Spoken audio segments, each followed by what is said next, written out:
बिस्मिल्लाहिर्रहमानिर्रहीम। Hello and अस्सलाम वालेकुम। आज हमारा है लेक्चर नंबर 4 9th क्लास का विद न्यू सिलेबस। आज हमने दो टॉपिक तकरीबन हमने कवर करने हैं, क्योंकि आज दो टॉपिक ही छोटे छोटे हैं, तो इसलिए हम लोग दोनों इकट्ठे करेंगे क्लियर। जो हमारा सबसे पहला टॉपिक है वो है science as a collaborate field. पहला क्या है? Science as a collaborate field. अब हमने पता है इसका क्या देखना होता है कि वो क्या कह रहा है। कहता है कि साइंस कैसे कोलैबोरेट कर रहा है बाकी फील्ड्स के साथ, कि वो हमारी किस तरह हमारी वर्किंग में हेल्प आउट कर रहे हैं। ठीक है, तो सबसे पहले होता है कि जो साइंस होती है उसकी वजह से क्या होता है, रिसर्चर्स को बहुत ज़्यादा हेल्प मिलती है। ठीक है, डिसिप्लिन क्रिएट करवाते हैं या हमारे को भी रिजल्ट निकलते हैं। यानी कि साइंसिस की वजह से क्या होता है, हमें बहुत सारी इन्फॉर्मेशन मिलती है। अगर साइंस ना होती तो शायद हमारे पास इतनी इन्फॉर्मेशन ना होती। ठीक है, तो सबसे पहले जो इसकी मतलब पहली कोलैबोरेशन है साइंस की, वो है ह्यूमन जीनोम प्रोजेक्ट। अगर हमें पता चला है कि कोई जीनोमिक प्रोजेक्ट क्या होता है, या हम लोगों ने कोई विरासती मादों पर कैसे वर्क करना है, या फिर हमें पता चलता है कि जीनोम प्रोडक्ट यानी कि डीएनए के बारे में हमने कोई इन्फॉर्मेशन लिया, या हमारी बॉडी जो वर्किंग कर रही है उसके बारे में हमने किस तरह मतलब लेना है, रिजल्ट लेना है, या इन्फॉर्मेशन लेनी है, तो इन सब में क्या होता है कि हमारे मुख्तलिफ प्रोजेक्ट होते हैं। ठीक है, जिनमें हमारी क्या होती है, साइंस हेल्प आउट कर रही होती है। तो एक ह्यूमन जीनोम प्रोजेक्ट था जो सबसे पहले कामयाब हुआ 2003 में। ठीक है, इसमें क्या किया था, रिसर्चर को काफ़ी ज़्यादा हेल्प की थी इसने।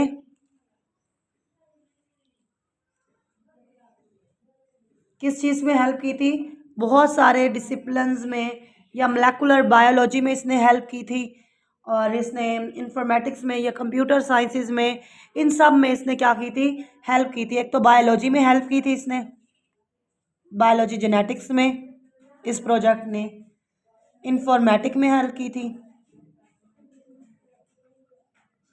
और तीसरे नंबर पे कंप्यूटर साइंसेज में इस प्रोजेक्ट ने बहुत ज़्यादा हेल्प की थी। ठीक है,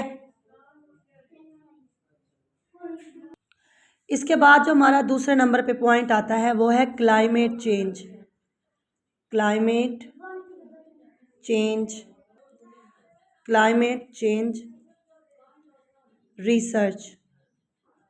ठीक है, अब देखें ना, हमें कैसे पता चलता है कि कौन से क्लाइमेट चेंज हो रहे हैं, इन सब के लिए हमें क्या करना चाहिए। और अगर कोई ज़्यादा तूफ़ान आंधी आने वाला है, या फिर कुछ भी मतलब प्रेशर लो ज़्यादा हो रहा है हवाओं का, तो ये सब कुछ हम कैसे कंट्रोल करते हैं, उन सब के बारे में हमें कैसे इन्फॉर्मेशन मिलती है। उन सब में क्या होती है, साइंसेस इन्वॉल्व होती हैं। ठीक है, हम बहुत सारे क्या कहते हैं, हमारे पास ऐसे आले होते हैं जिनमें साइंसेस की मदद से हम लोग क्या करते हैं, इन चीज़ों के बारे में मतलब हेल्प ले रहे होते हैं। ठीक है, तो इसमें जो हम जिन में ये डिसिप्लिन्स में हेल्प करता है, जिन फील्ड्स में कोलैबोरेट कर रहा है, वो है atmospheric atmospheric science, ecology, economics and sociology. इन सब को इसने क्या किया हुआ है, क्लाइमेट चेंज रिसर्च ने साइंसेस की मदद से इन सबको कवर अप कर लिया है। ठीक है, अब नंबर 3 पे आता है मेडिकल रिसर्च। मेडिकल रिसर्च, नाम से ही जाहिर हो रहा है कि जो इसमें साइंसेस का कोलैबोरेशन होगा वो किस में होगा, डिजीज़ के मतलब उसमें डिटेक्शन में हेल्प करेगा। जैसे कि कैंसर, साइंसेस की वजह से हम कैंसर कंसल्टेंट करते हैं।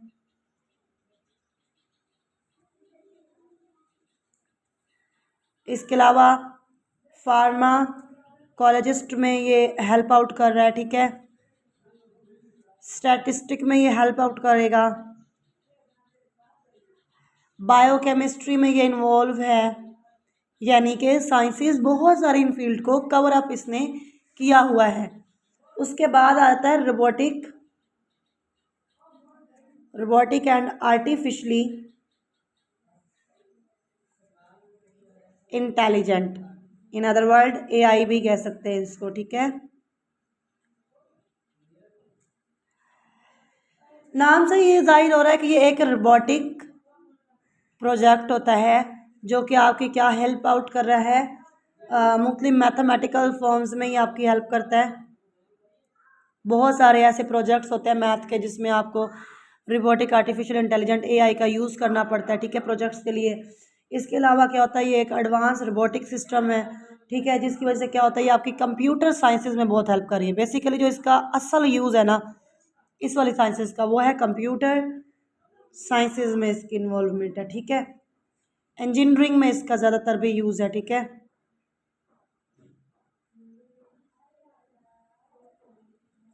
ठीक है, तो बेसिकली ये आपकी क्या करता है, लर्निंग में भी हेल्प कर रहा है। एआई की वजह से आप बहुत कुछ सीख रहे हैं ना, ये आपकी कितना हेल्प करता है। तो बेसिकली ये फील्ड है जिसको एआई ने कवर अप किया हुआ है, mathematical, computer sciences, engineering, learning वगैरह, इन सब में इसने क्या हो गया। ऑटोमेटिक व्हीकल में भी आजकल मतलब ये एआई का यूज़ हो रहा है। बहुत सारी आज जो व्हीकल चल रहे हैं ना जो ऑटोमेटिक हो गए हैं, ठीक है, कंप्यूटर की मदद से चल रहे होते हैं, आपको कोई ड्राइव करने की ज़रूरत नहीं पड़ती, ठीक है। बस आपने क्या करना होता है, उसको बटन को स्टार्ट करना होता है और वो खुद ब खुद सारे वर्क कर रहा होता है। वो क्यों होता है, क्योंकि वो एक ऑटोमेटिक सिस्टम बन जाता है, ठीक है, जिसको एआई यानी कि रोबोटिक सिस्टम कंट्रोल कर रहा होता है, ठीक है। इस तरीके से आज के दौर में इसकी बहुत ज़्यादा अहमियत आ गई है। उसके बाद आता है स्पेस एक्सप्लोरेशन। स्पेस एक्सप्लोरेशन नाम से ही जाहिर हो रहा है कि ये खला वगैरह यानी कि नासा की बात हो रही है, ठीक है। तो ये एक इंटरनेशनल स्पेस स्टेशन होता है यानी कि ISS होता है, जो कि बहुत सारी साइंटिफिक फील्ड में ये इन्वॉल्व होता है, जिसमें आ जाता है एस्ट्रोफिज़िक्स आ जाता है, ठीक है। एस्ट्रोफिज़िक्स फील्ड को ये कवर अप कर लेता है। प्लानिटरी जो साइंसेज होती हैं उनको, यानी कि इसके खिलाफ वगैरह से इसका लेना देना है ना, तो इन सब जो फील्ड का लेना देना इससे है ना, इन सबको कवर अप किया हुआ है स्पेस एक्सप्लोरेशन ने, ठीक है। इंजीनियरिंग को भी इसने कवर किया हुआ है भाई। बायोलॉजिकल मेडिसिन को भी इसने किया हुआ है भाई कवर, बायोलॉजिकल मेडिसिन। तो हम ये कह सकते हैं कि साइंसेस का कोलैबोरेट हमारी रोज़मर्रा ज़िंदगी से या हमारी जो डेली बेसिस के जो वर्क है उन सबको इसने क्या किया हुआ है, कवर अप किया हुआ है, ठीक है। तो अब ये हमारा ये यहाँ तक एक टॉपिक क्लियर होता है क्योंकि शॉर्ट था इसलिए जल्दी ख़त्म हो गया। अब हमारा दूसरा टॉपिक आएगा, ठीक है। ओके, हमारा दूसरा टॉपिक जो आता है वो है scientific method. One of the my favourite topic. आपको अगर मैं बता दूं तो साइंटिफिक मेथड क्यों इम्पोर्टेंट है। अगर आप साइंटिफिक मेथड का यूज़ करते हैं तो इससे क्या होता है, आपकी प्रॉब्लम्स की साइंटिफिक मेथड की वजह से क्या होता है कि एक रिसर्चर को बहुत ज़्यादा हेल्प मिल जाती है अपनी रिसर्च को कंप्लीट करने में। अब मैं बताऊं तो अगर जितने भी स्टूडेंट जो पढ़ने वाले स्टूडेंट होते हैं ना, यानी कि MSc या मास्टर लेवल पर होते हैं या MPhil कर रहे होते हैं, तो जब ये इनके क्या होता है रिसर्च चल रही होती है ना, तो इनको साइंटिफिक मेथड यूज़ करना पड़ता है अपनी रिसर्च को कंप्लीट करने के लिए। इसकी वजह से क्या होता है कि उनकी रिसर्च कम से कम वक्त में पूरी हो सकती है, क्योंकि उन्होंने एक साइंटिफिक मेथड, एक प्रॉपर स्मूथ मेथड को यूज़ कर रहे होते हैं, जिसकी वजह से उनका जल्द से जल्द काम हो जाता है। अब इस साइंटिफिक मेथड के कुछ स्टेप्स हैं जिसकी वजह से उनका काम रिसर्चर का पूरा हो सकता है। पहला स्टेप रिकॉग्नाइजेशन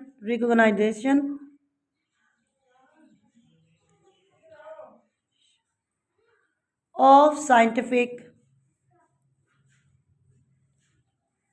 प्रॉब्लम। मैं इस पॉइंट को अभी यहाँ पे क्लियर कर लूँगी। उसके कहने का मतलब है कि सबसे पहले जो आपकी रिसर्च का जो सबसे बड़ा मसला होता है, जो आप जिस चीज़ पे रिसर्च कर रहे हैं उसका अगर कोई प्रॉब्लम आपको नज़र आता है तो सबसे पहले क्या करना है, अपनी उस प्रॉब्लम के बारे में जानना है। आया अगर हम कह सकते हैं कि अगर आपकी रिसर्च किसी क्रॉप पर चल रही है, ठीक है, तो वहाँ पर कोई फसल बहुत इन्फेक्टेड है, तो सबसे पहले जो आपकी प्रॉब्लम डिटेक्ट होगी, जो रिकॉग्नाइजेशन होगी साइंटिफिक प्रॉब्लम का, तो वो आपका होगा कि ये फसल भाई इन्फेक्टेड थी। रिकॉग्नाइजेशन में आपने इसका इन्फेक्टेड होना सबसे पहले आपने नोट किया। फिर आपने कहना है कि उसका ड्यूरेशन कब से कहाँ तक था, कब से शुरू हुई प्रॉब्लम, ठीक है।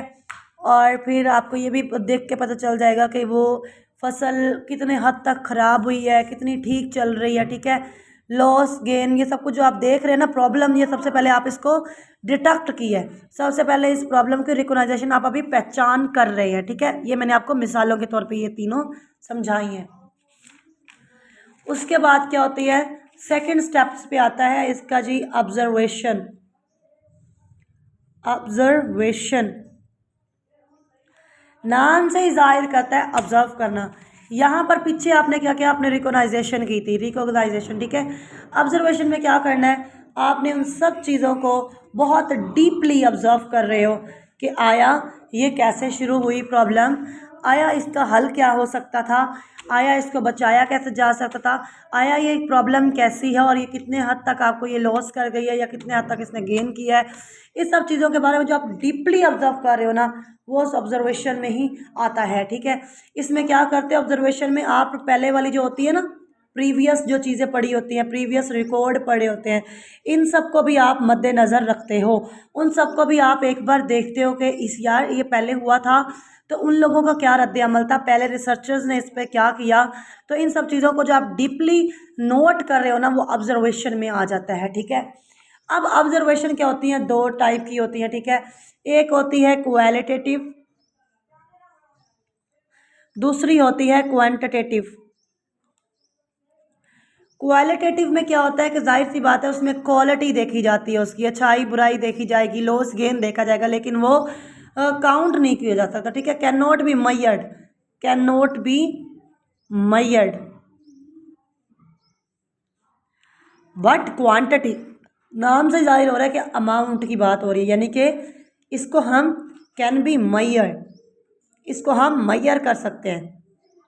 क्वालिटी कभी मयर नहीं होती और क्वांटिटी हमेशा मयर हो जाती है, ठीक है। यहाँ तक आपका ये कंसेप्ट क्लियर हुआ। उसके बाद क्या आती है, अगर हम इसके एग्जांपल बता देते, जैसे लगता है कि वो जी परिंदे दरख्त पर बैठे हैं, एग्जाम्पल ले लेते हैं हम, परिंदे दरख्त पर बैठे हैं, तो आप परिंदों को काउंट कर सकते हो, तो ठीक है, वो भाई इस क्वांटिटेटिव में आ जाता है। लेकिन अगर आप कहते हैं कि इस फ्लावर का कलर कितना अच्छा है, लेकिन अगर आप ये बात कहते हैं कि यार ये फ्लावर, अगर एग्जांपल दे देते हैं ना हम फ्लावर की, हम कहते हैं कि इस फ्लावर का कलर कितना अच्छा है, तो हम उसके कलर को ऑब्जर्व कर सकते हैं बेटा, लेकिन हम कभी भी उसको मयर तो नहीं कर सकते ना, सिर्फ ऑब्जर्व कर सकते हैं कि इसका कलर कितना अच्छा है, नोट कर सकते हैं, बट हम ना उसे काउंट कर सकते हैं ना हम उसको मयर कर सकते हैं। तो इस तरीके से वो क्वालिटेटिव में आ जाता है, ठीक है। उसके बाद आ जाता है पॉइंट हाइपोथेसिस। हाइपोथेसिस, मेरी बात एक हमेशा याद रखना, जो अपनी राय दी जाती है, अपना पॉइंट ऑफ व्यू दिया जाता है ना, अपनी बात की राय, कि वो एक थीसिस नहीं है, वो एक, वो कोई बात कहते हैं ना लकीर की फ़कीर होना, या कोई स्टैम्प वाली बात नहीं है कि आपको वो बात करनी है। हाइपोथेसिस का मतलब होता है अपना नज़रिया देना, पॉइंट ऑफ व्यू देना किसी भी बात पे, हाइपोथेसिस कहलाता है, ठीक है। यानी हाइपोथेसिस में कोई भी बात क्या होती है, प्रूव नहीं हुई होती, बस आप अपनी एक राय दे रहे होते हैं, ठीक है। इसमें क्या होता है कि आपको जो भी स्टेटमेंट दी जाती है उसका आंसर का क्वेश्चन दे सकते हैं, ठीक है। आपने बाकी ऑब्जर्वेशन को मैचेस करना होता है, match our observation, matches observation.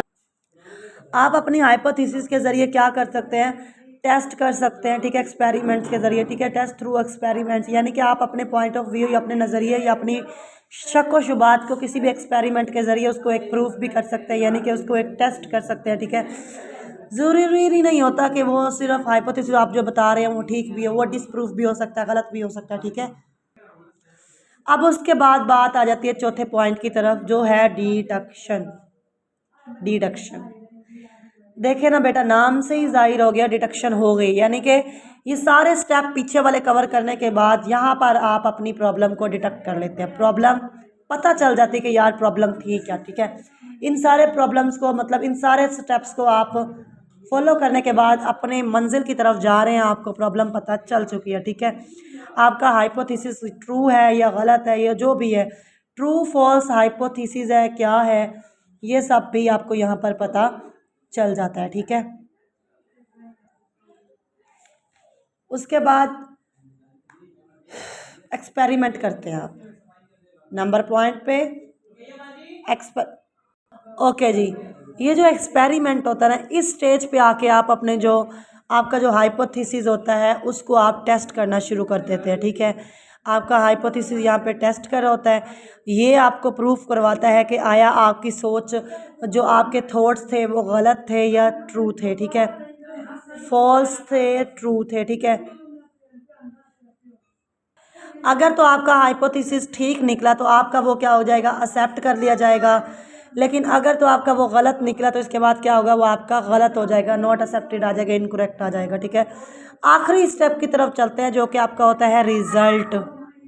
ठीक है, आपका जैसे ही आपका एक्सपेरिमेंट सही साबित होता है, गलत साबित होता है, उसका जब रिज़ल्ट आता है ना, वो क्या करता है, सारे डाटा की कलेक्शन करवाता है। ठीक है, इसमें डाटा आपका क्या होगा, कलेक्ट किया जाएगा। ठीक है, और फिर उसके अकॉर्डिंग आपका अगला प्रोसेस किया जाएगा। उसने प्रोसेस को मतलब आगे मतलब लीड करना होता है। ठीक है, और इसके बाद जब आपको पता चलेगा कि आपका जो एक्सपेरिमेंट था वो गलत है, ये सही है, उसको क्या करना होता है, फिर वो उसकी पब्लिश करवाते हैं। ठीक है, पब्लिश हो जाएगा। फिर आगे क्या होता है, पब्लिश्ड होने के बाद वो वाली जो इन्फॉर्मेशन होती है वो जर्नल्स और बुक्स में मतलब उनको क्या कर लिया जाता है कि रिकॉर्ड कर लिया जाता है। ठीक है, और फिर उसको क्या किया जाता है, आगे इंटरनेशनल लेवल्स पर यूज़ किया जाता है। ठीक है, इस तरह क्या होता है कि रिसर्च किसी की भी मतलब कामयाब हो सकती है। इन स्टेप्स को अगर वो फॉलो करें तो उनकी रिसर्च अच्छे तरीके से कामयाब हो सकती है और वो उनकी पब्लिकेशन भी हो सकती है। ठीक है, तो बेसिकली इस पर्पस तक पहुंचने के लिए, इस लेवल तक पहुंचने के लिए आपको सारे के सारे स्टेप को फॉलो करना पड़ता है। एक भी स्टेप मिस हो जाए तो आपकी क्या होती है, आपकी जो रिसर्च होती है वो सही तरीके से आपको रिजल्ट नहीं दे सकती। तो आज का हमारा लेक्चर यहीं पर ख़त्म हो जाता है। अल्लाह हाफिज़, कल मिलते हैं न्यू लेक्चर के साथ।